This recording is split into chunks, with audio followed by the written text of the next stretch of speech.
Hey everybody, Marcos Villegas here with Abel Sanchez, who was victorious here tonight at the Garden, getting a good and solid win over a very dangerous puncher, but it seemed limited, and you could say because Gennady made him limited in this fight. Was the plan to show that he could do that on this stage?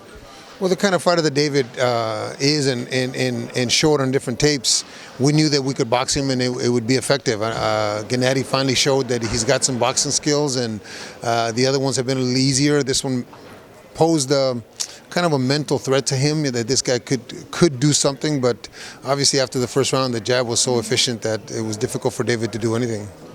Gennady says he figures people out in a round. So when he went back to the corner, what did he tell you? Did he say like, "Oh, yeah"? No, he winked. He winked at you? He winked at me and said, "Coach, I got this." Yeah. Yeah. So it's fun to have a guy that goes out there and so cerebral, goes out there and figures out what the other guy's doing in the first round. David didn't come out like I thought he was going to come out. Maybe he wouldn't have had a chance to figure him out, but David gave him that opportunity. If David comes out hard, maybe it's a different story. Maybe Gennady doesn't figure him out so early.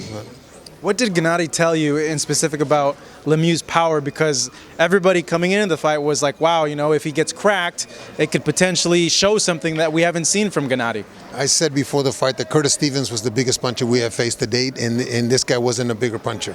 What this guy was, he had a belt. He was the IBF champion, so automatically that makes you better. Better technically, better physically, better mentally. So we knew that because of that, he would pose those kind of threats. But Gennady said that he wasn't a bigger puncher than Curtis. What he was is a strong kid, but limited in skills. The IQ, like we said before, the IQ was different. There's a different class.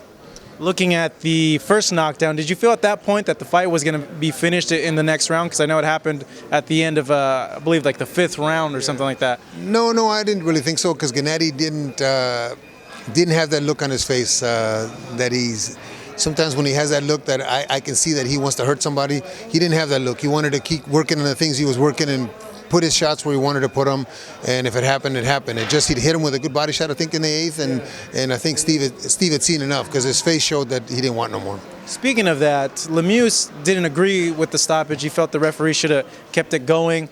You know better than anyone, you know, if it should or not. What'd you make of what he said? You know, we rely on the judges and we rely on the referees to protect us, to protect the fighters.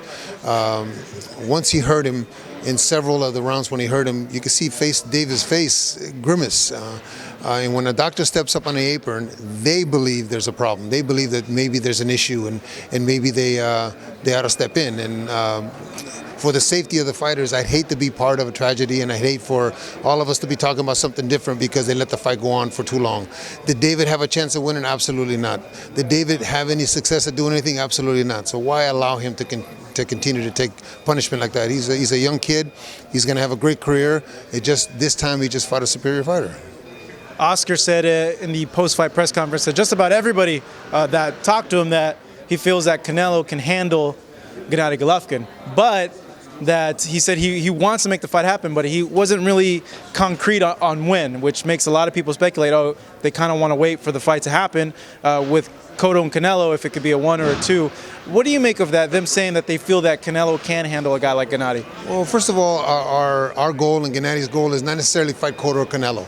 Our goal is to unify the belts. The WBC has mandated, and we stepped aside for this fight that's happening on the 21st of November with the agreement that the next fight, the winner has to fight the winner of this fight. If they don't want to fight us, that's okay. We just fight the next one down and unify the belts. That's what Gennady's plan is. So if they choose not to, who cares? Does what happened tonight happen with either or, where we see Gennady box? Absolutely. You saw the jab today, but there's a lot more tools than just the jab. David just allowed him to, because of Gennady's excellence, allowed him to hit him with a jab all night. So he didn't have to hit him with anything else. But I think a guy like Canelo or Cotto would force him to use more of his tools. It's time to go to Disneyland. Yeah, let's go to I'm playing golf tomorrow, actually. Abel, thank you so much. Appreciate it. This man right here in the corner of Gennady Golovkin, victorious here tonight with a TKO win over David Lemieux here at the Garden, New York.